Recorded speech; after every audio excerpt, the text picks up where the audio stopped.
नमस्कार दोस्तों, mission geography YouTube channel में आप सभी का स्वागत है। शुरू करें अपने बोर्ड क्लास के लिए महत्वपूर्ण प्रश्नोत्तर सीरीज। तो आज अपन चर्चा करेंगे परिवहन और संचार के संदर्भ में जो अपना अभ्यास पर है, अध्याय है अपना, तो यहाँ से अपन चर्चा करने वाले हैं। तो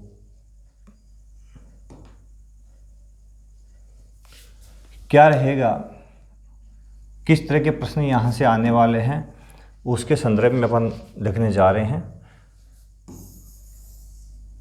ये लो जी, परिवहन व संचार, ठीक है।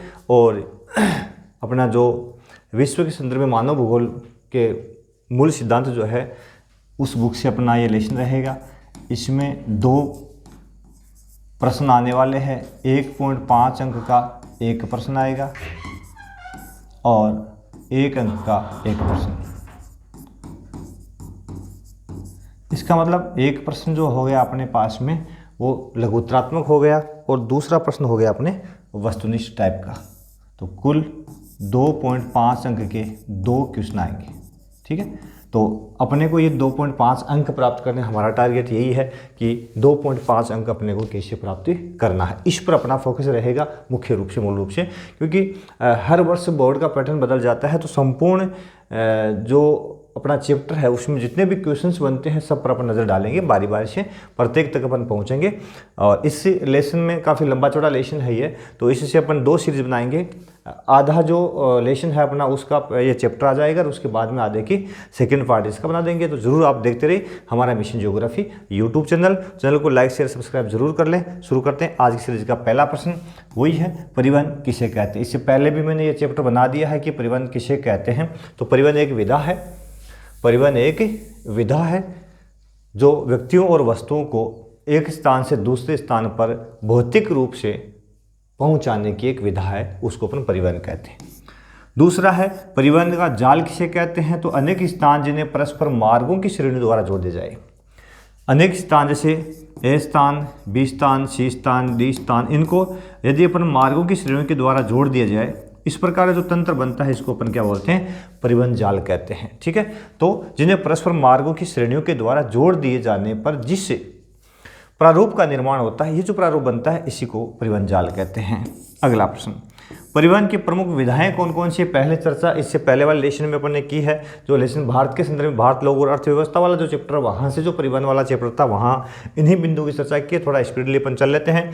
तो परिवहन की विधाएं कौन कौन सी है। तो स्थल परिवहन, जल परिवहन, वायु परिवहन और पाइपलाइन परिवहन। इसके माध्यम से लिक्विड पदार्थों को एक स्थान से दूसरे स्थान पर और गैसीय पदार्थों को एक स्थान से दूसरे स्थान पर पहुँचाया जाता है पाइपलाइन परिवहन से, ठीक है। अगला प्रश्न, अगला है कि अधिकांश वस्तुओं व सेवाओं का परिवहन किससे होता है।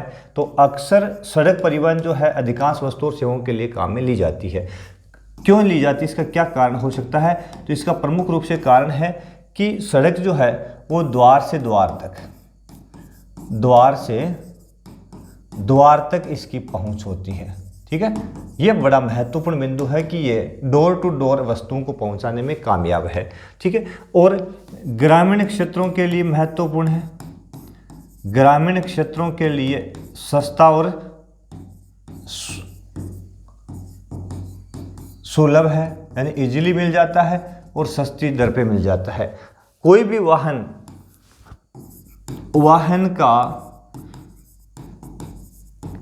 कोई भी प्रकार इस पर चलाया जा सकता है। इस प्रकार से कुछ ये विशेषताएं सड़क परिवहन के जिसके कारण से ये सबसे अधिक यूज होने वाला माध्यम है। परिवहन क्रांति कब से मानी जाती है। तो परिवहन के क्षेत्र में क्रांति भाप के इंजन के आविष्कार के साथ, जब जेम्स वाट ने भाप के इंजन का आविष्कार किया था, ठीक है, उस समय से परिवहन में क्रांति मानी जाती है। सर्वप्रथम रेल का शुभारंभ विश्व में कहाँ से माना जाता है। तो 1825 ईस्वी में इंग्लैंड से रेल का परिवहन शुभारंभ हुआ था और इंग्लैंड के स्कॉटन और डार्लिंगटन के बीच में सबसे पहले रेल चलाई गई थी 1825 में, ठीक है। अगला प्रश्न, प्रारंभिक परिवहन के साधन कौन कौन से होते थे। तो प्रारंभ में आपको पता है कि जब टेक्नोलॉजी नहीं थी, मनुष्य आदिम था और सुविधाएं नहीं थी, तो मानव कुल्ली के रूप में काम करता था। बोझा ढोने वाले पशु उनकी पीठ पर सामान लाद करके एक स्थान से दूसरे स्थान पर ले जाया करते थे। और पशुओं से संबंधित ही गाड़ियाँ होती थी।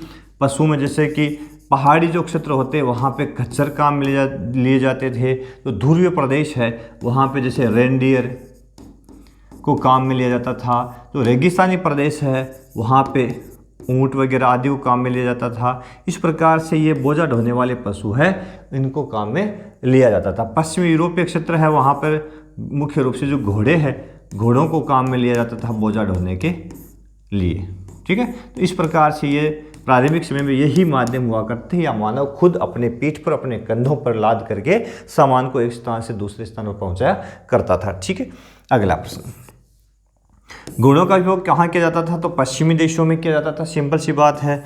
पर्वतीय क्षेत्र प्रदेशों में परिवहन का माध्यम क्या है? तो खच्चर, पहाड़ों पर खच्चर है। घोड़े और गधे की संकर नस्ल होती है जो पहाड़ों पर सामान को यानी बोझा पहाड़ों पर ले जाने में काफ़ी सक्षम होती है।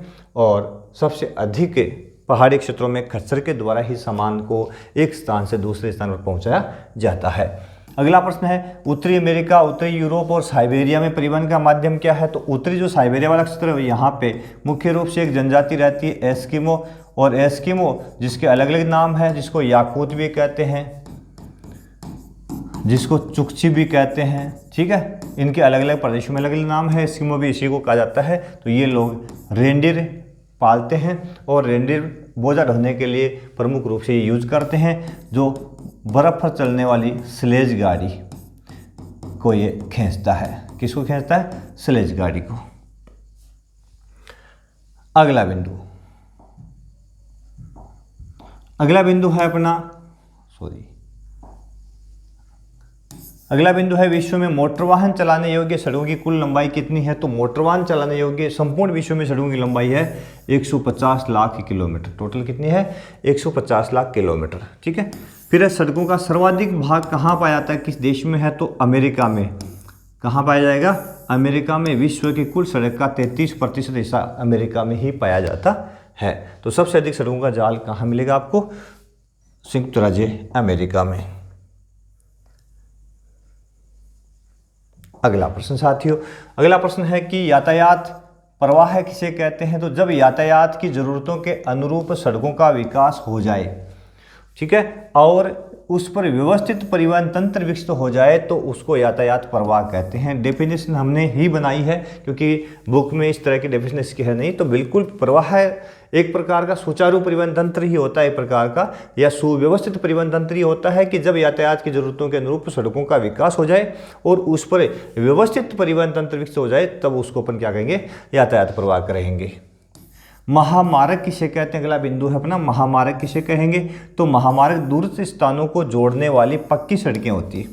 दूरस्थ स्थानों को जोड़ने वाली पक्की सड़कें होती है जिसका निर्माण आबादित परिवहन को बनाए रखने के लिए किया जाता है। अबाधित परिवहन को बनाए रखने के लिए किस बेरोक टोक परिवहन तंत्र चलता रहे। इसके रास्ते में विभिन्न पुल, फ्लाईओवर व दोहरे मार्गों युक्त होती है। 4 लेन, 3 लेन, 6 लेन, 4 लेन होती है, 2 लेन होती है, 6 लेन होती है, 8 लेन तक आजकल हो रही है। और सामान्यतः है इनकी चौड़ाई जो होती है बेसिकली 80 मीटर होती है। और अपने भारत के संदर्भ में इसका यदि अपन कहें तो रख रखाव जो होता है उस रख रखाव केंद्र सरकार के अधीन होता है। ये लाइन भी इसमें और जोड़ दें और सटीक उत्तर हो जाएगा। यानी इसका रख रखाव जो होता है वो किसके पास होता है? केंद्र सरकार के पास होता है। अगला प्रश्न, अगला है महामार्गों का सर्वाधिक घनत्व किस देश में है? तो जब देश की बात आती है तो सर्वाधिक घनत्व आपको मिलेगा अमेरिका में।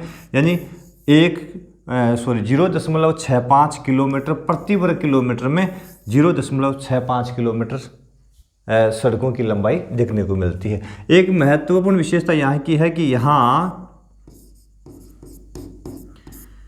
कोई भी स्थान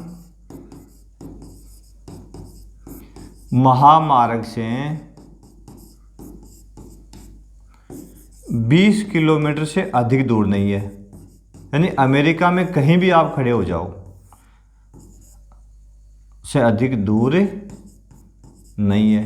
यानी अमेरिका में आप जहाँ कहीं भी खड़े हो जाओ, यदि वहाँ आप खड़े हो तो वहाँ से 20 किलोमीटर दूरी पर आपको महामार्ग मिल जाएगा, नेशनल हाईवे मिल जाएगा। तो ये बड़ी विशेषता यहाँ की, क्योंकि अमेरिका में सबसे सघन परिवहन तंत्र जो है उसमें सड़कों का अनुपात सर्वाधिक पाया जाता है।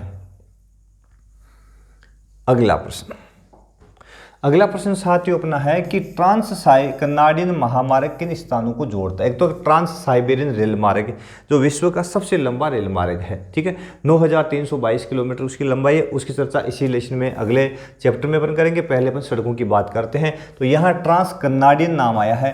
जब ट्रांस कनाडियन की बात आती है तो सड़क मार्ग की अपन बात करेंगे। तो यह जो ट्रांस कनाडियन महामार्ग है यह पश्चिमी तट पर स्थित है, पश्चिमी अमेरिका के पश्चिमी तट पर स्थित ब्रिटिश कोलंबिया प्रांत के वैंकूवर एक प्रमुख पतन क्षेत्र है, यानी प्रमुख एक नगर है यहाँ का, ठीक है। वैंकूवर को पूर्वी तट पर स्थित न्यू फाउंडलैंड प्रांत के सेंट जॉन से जोड़ता है। इसका मतलब वैंकूवर सेंट जॉन के बीच में ट्रांस कनाडियन महामार्ग है वो पाया जाता है, यानी इन दोनों स्थानों को मुख्य रूप से ये जोड़ता है, ठीक है। अगला प्रश्न, अलास्का महामार्ग किन स्थानों को जोड़ता है। जब अलास्का की बात आती है तो कनाडा के एडमंटन को अलास्का एंकारेज से जोड़ता है, ठीक है। यानी कनाडा का तो कौन सा भाग है, एडमंटन, और अलास्का का कौन सा भाग है, एंकारेज। तो एडमंटन और एंकारेज को जोड़ने वाला प्रमुख महामार्ग कौन सा है, अलास्का महामार्ग, ठीक है। और आपने मानचित्र विश्व के में देखा ही होगा कि इस प्रकार का सा आपको मानचित्र दिखाई देगा। इसमें यह वाला जो क्षेत्र है संयुक्त राज्य अमेरिका है यहाँ पे, और यहाँ पे कनाडा, और या इस रूप में निकला हुआ यह भाग जो अलास्का है, चूंकि यह अमेरिका के अंडर में इस प्रकार का भाग है, ठीक है। तो यहाँ वाले महामार्ग जो है, ठीक है, तो अलास्का, कनाडा का तो कौन सा हो गया, एडमंटन, अलास्का का एंकारेज, तो यही इसी भाग में यह प्रमुख मार्ग हो गया। दूसरा ये वाला जो है ना अपना, तो ब्रिटिश कोलंबिया प्रांत के वैंकूवर, यानी यहाँ है ये अपना वैंकूवर जो है पश्चिम तट पे यहाँ पे, तो वैंकूवर को मुख्य रूप से इस साइड में अपने देखेंगे तो न्यू फाउंडलैंड प्रांत का सेंट जॉन यहाँ पे, तो इस प्रकार इन स्थानों को जोड़ता है मुख्य रूप से, ठीक है ना। सेंट जॉन है, यहाँ ही वैंकूवर है। ये मानचित्र अपन बताएंगे, वो विस्तार से इनकी चर्चा करेंगे। जब मानचित्र की चर्चा अपन करेंगे तब विस्तार से इनकी चर्चा भी अपन जरूर करेंगे, ठीक है। अगला प्रश्न, रूस सड़क इतने महत्वपूर्ण, रूस में सड़क इतने महत्वपूर्ण नहीं जितने रेल मार्ग, क्यों, क्या कारण है कि सोवियत संघ रूस के अंदर, सोवियत संघ तो अब नहीं रहा, रूस में सबसे अधिक महत्वपूर्ण रेल मार्ग, क्या कारण है इसका। तो इसका महत्वपूर्ण कारण ये है कि रूस के पास में बहुत बड़ा क्षेत्रफल है, बहुत बड़े क्षेत्र में फैला हुआ है।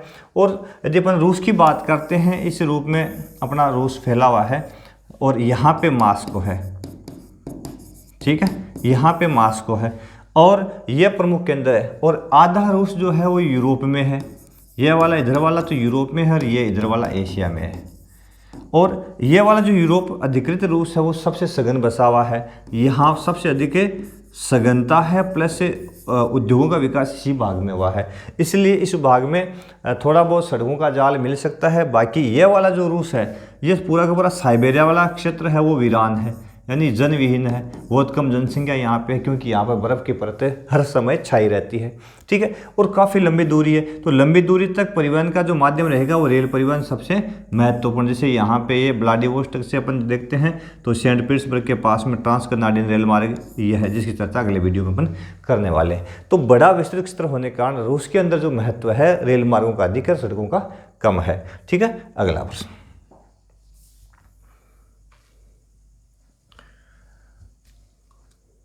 अगला प्रश्न अपना है,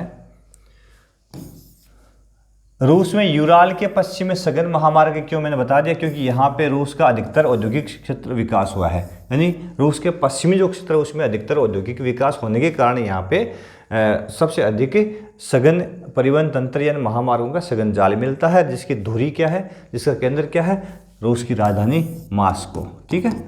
अगला प्रश्न, किस देश में महामार्ग क्रिस क्रॉस करते हैं, क्रिस क्रॉस एक दूसरे को काटते हैं, तो ये चीन की बात आएगी।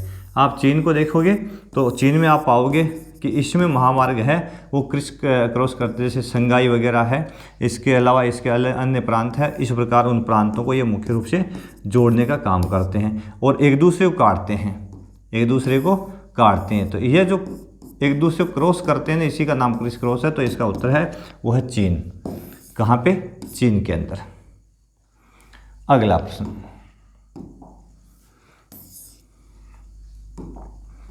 अगला प्रश्न है कि भारत का सबसे लंबा महामार्ग कौन सा? तो महामार्ग जो 7 है, नेशनल हाईवे जो अपना है वो 7 है, वो सबसे लंबा है। वर्तमान में उसका नाम बदल के कर दिया गया 44।